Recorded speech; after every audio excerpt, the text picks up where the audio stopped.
Imagine being a respected pastor, a pillar of your community, hiding a secret so explosive it could unravel everything. In a quiet Florida town, Pastor Michael Reynolds did just that, until his forbidden affair with his cousin, James Carter, was exposed. What followed was a spiral of betrayal, shame, and a horrifying act that left an entire family dead. This is the chilling story of love, lies, and a tragedy that shocked the nation.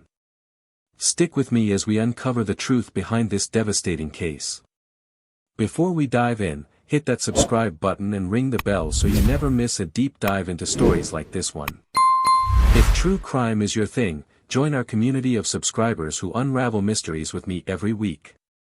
Let's get started. Every crime has a story, but some hit harder than others.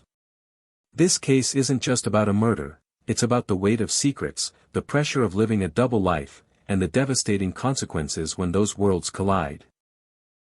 Pastor Michael Reynolds was a man who seemed to have it all, a loving wife, 2 beautiful children, and a congregation that adored him. But beneath the surface, he was wrestling with his identity, his faith, and a relationship that would tear his life apart.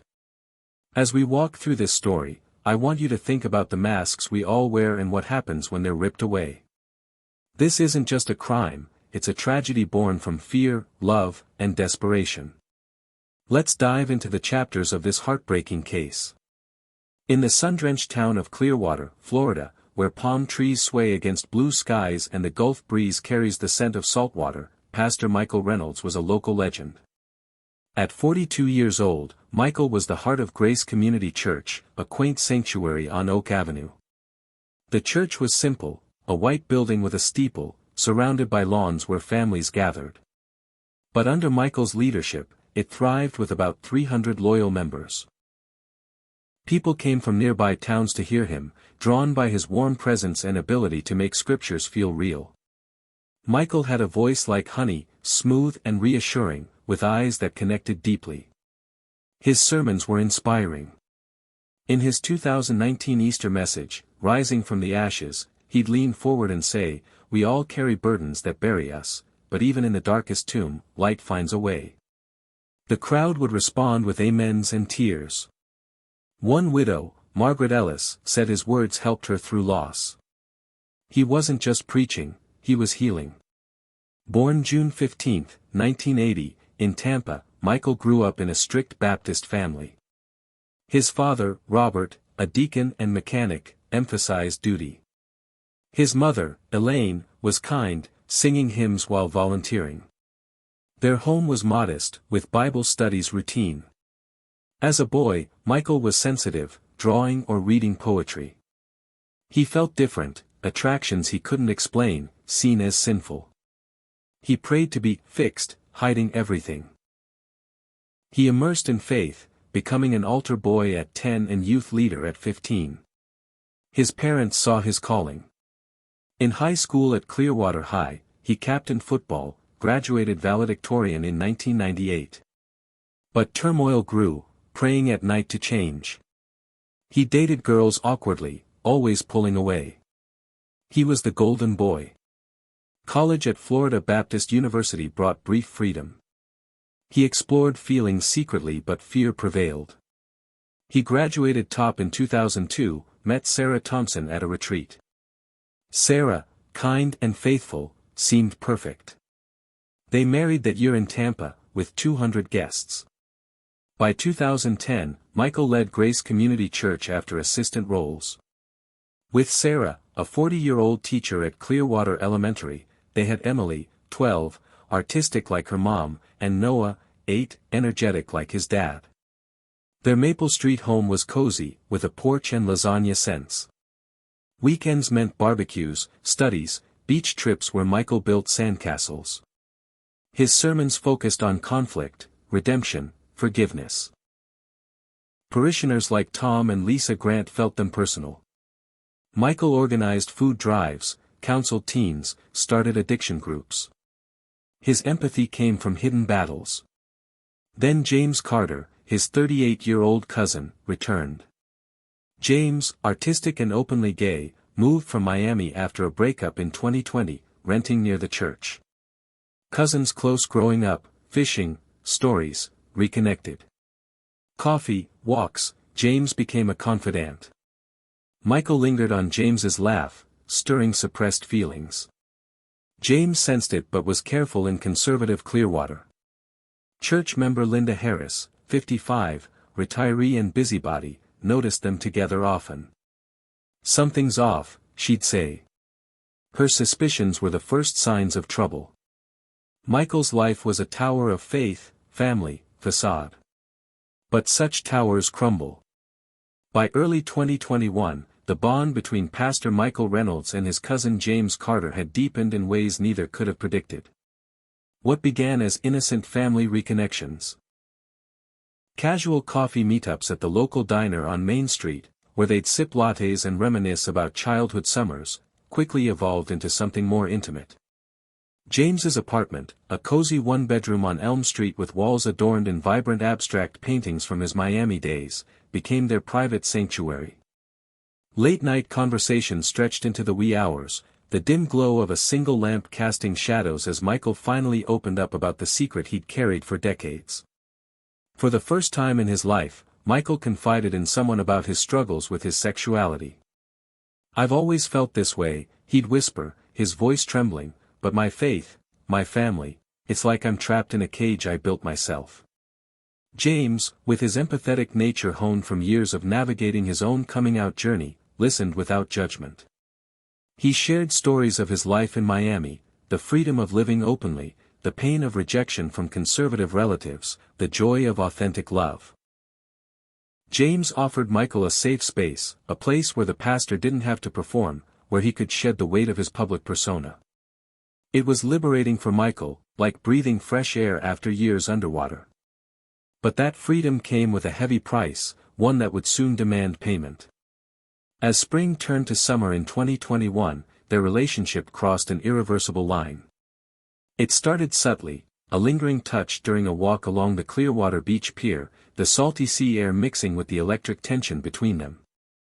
Then, one humid July evening, after a particularly raw conversation about Michael's inner turmoil, they shared their first kiss in James's living room. From there, the affair ignited. They met in secret, whenever Michael could carve out time from his demanding schedule. He'd tell Sarah he was visiting a sick parishioner at the hospital or staying late at the church to prepare sermons. "Duty calls," he'd say with a forced smile, his heart racing with anticipation and guilt. James, fully aware of the risks in a town like Clearwater, where gossip traveled faster than the morning fog rolling off the Gulf, was cautious. He never pushed too hard, but his apartment became their hidden world. They'd cook simple meals together, James teaching Michael how to make Cuban sandwiches from his Miami influences, laughing over spilled ingredients. In those stolen moments, Michael felt alive, loved for who he truly was, not the role he played. But the secrecy added a thrill that masked the growing danger. They communicated through burner apps on their phones, deleting messages religiously, and avoided public spots where eyes might pry. The affair stretched on for nearly a year, a delicate balance of passion and peril. Michael would return home to Sarah and the kids, Emily's artwork plastered on the fridge, Noah's soccer trophies on the shelf, and feel the stab of betrayal. On Sundays, he'd stand at the pulpit of Grace Community Church, preaching about honesty, purity, and the sanctity of marriage. "We must live in truth," he'd proclaim to the congregation, his words echoing off the wooden pews, while inside, hypocrisy gnawed at his soul. Mondays brought relief, another clandestine meeting with James, where the world faded away. But by mid-2022, the cracks in their fragile setup began to show. Michael was increasingly torn, his love for James clashing violently with his devotion to his family and faith. Sleepless nights found him pacing the church office, Bible in hand, questioning everything. "How can this be love if it destroys me?" he'd journal in a hidden notebook. James, sensing Michael's turmoil, grew frustrated. He longed for more than shadows, for Michael to embrace their relationship openly, perhaps even leave his double life behind. "We could build something real," James urged during one heated discussion in August, his voice pleading. But Michael recoiled, terrified of the fallout. Losing his church would mean losing his purpose, losing Sarah and the kids would shatter his heart, losing his reputation in conservative Clearwater could end everything. The tension escalated that same month when the first real threat emerged. On a sticky August night, church member Linda Harris, a 55-year-old retiree with sharp eyes and an even sharper tongue, spotted Michael and James at a secluded gas station on the outskirts of town. It was late, around 11 p.m., and they were filling up James's old sedan, laughing softly under the fluorescent lights. Nothing overt happened, no embraces or whispers, but Linda's intuition flared. She'd always been the congregation's unofficial watchdog, organizing prayer chains and sniffing out any whiff of impropriety. "What are they doing out here at this hour?" she muttered to herself, snapping a discreet photo on her phone just in case. Linda didn't confront them that night, but she started asking questions. Subtle at first, mentioning to fellow parishioner Karen Mitchell over tea, "Have you noticed Pastor Michael spending a lot of time with that cousin of his?" Karen, Sarah's close friend, brushed it off, but the seed was planted. Whispers spread through the church like ripples in a pond, coffee hour chats turned speculative, Bible study groups buzzed with undertones. By early September, rumors of Michael's inappropriate relationship had taken root.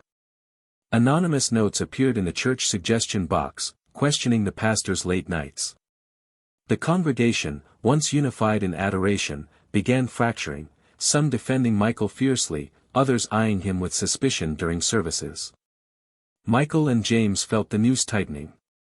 Their meetings grew rarer, laced with paranoia. "We have to be more careful," Michael insisted, but James pushed back, "Or maybe it's time to stop hiding." The affair, once a source of solace, had become a ticking bomb, its fuse lit by small-town scrutiny. Little did they know, the explosion was imminent, and it would consume everything in its path. As the rumors swelled into a storm, Michael's perfect world teetered on the edge. The forbidden affair that had brought him fleeting joy now threatened to unravel his life thread by thread. But towers built on secrets don't just crack, they collapse spectacularly. By September 2022, whispers about Pastor Michael Reynolds and his cousin James Carter's secret affair had spread through Clearwater, Florida, threatening to destroy Michael's carefully built life. The hidden romance that thrived in James's Elm Street apartment was on the verge of exposure, pushing the 42-year-old pastor to his breaking point. On September 15, after a Sunday service at Grace Community Church, Linda Harris, a 55-year-old parishioner, confronted Michael outside the fellowship hall. She'd seen him with James late at night at a gas station and had been fueling gossip. "People are noticing things," she said sharply. Michael denied it, his voice tight, but Linda wasn't convinced. She went to the church board, led by Elder David Thompson, sharing her suspicions and describing what she'd seen. The board, protective of the church's conservative values, hired private investigator Mark Ellison to investigate. By September 18, Mark had uncovered text messages between Michael and James through a mutual contact. The messages were explicit, Michael's confessions of love and guilt, James's pleas to stop hiding. On September 20, David summoned Michael to a tense meeting, presenting the evidence. Michael broke down, admitting the affair and begging for mercy. "I'll end it. I'll get help," he pleaded. The board suspended him pending review, unwilling to risk the church's reputation. That evening, word spread.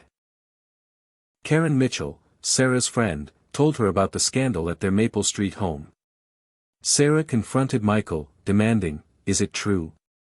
He confessed, his feelings, the affair, his shame. Devastated, Sarah ordered him out. Michael checked into a motel on Gulf to Bay Boulevard. By morning, the congregation was buzzing. Some parishioners defended Michael, others, like Linda, felt justified. Sarah shielded Emily and Noah from cruel whispers at school, keeping them home. James faced his family's rejection, his aunt calling him a disgrace. He reached out to Michael, but got no reply. Michael was a shell of his former self. Alone in his motel room, he was consumed by shame, anger, and fear. He felt he'd lost everything, his family, his church, his identity. On October 5, he called Sarah, begging to see the kids. Sarah, still reeling from the betrayal, reluctantly agreed to let him visit the following day. Michael arrived at the family home on Maple Street. What happened next is pieced together from police reports, neighbor accounts, and forensic evidence. Michael spent the morning with Emily and Noah, playing board games and trying to act normal. Sarah stayed in the kitchen, keeping her distance. Around noon, an argument erupted.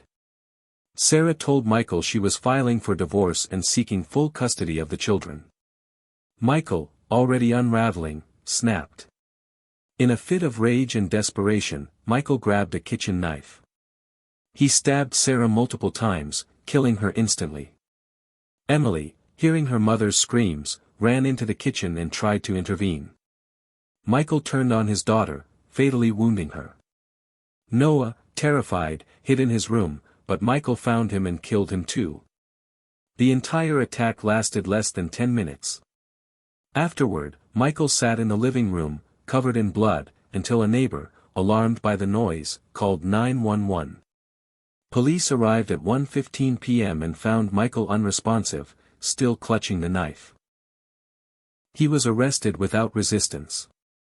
The scene was horrific. Sarah, Emily, and Noah were dead, and the once idyllic home was a crime scene.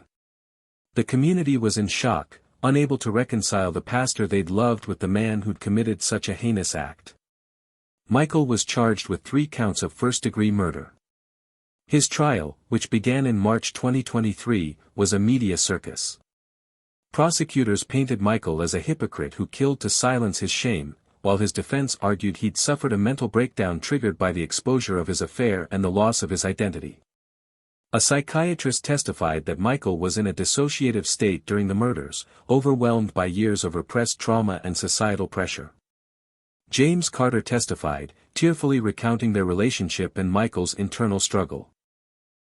He blamed himself for pushing Michael to confront his feelings, but the prosecution argued that Michael's actions were premeditated, pointing to a journal entry he'd written days before the murders: "I can't live like this anymore. No one can know." In June 2023, Michael was found guilty on all counts and sentenced to life without parole. He's currently incarcerated at Florida State Prison. The Grace Community Church disbanded, unable to recover from the scandal.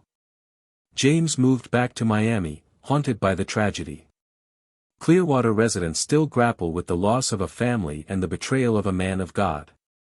This case is a stark reminder of how secrets, when left to fester, can destroy lives. Michael Reynolds wasn't a monster in the traditional sense. He was a man torn between who he was and who he thought he had to be. His story forces us to ask hard questions. What happens when someone is forced to hide their truth? How does shame shape our choices?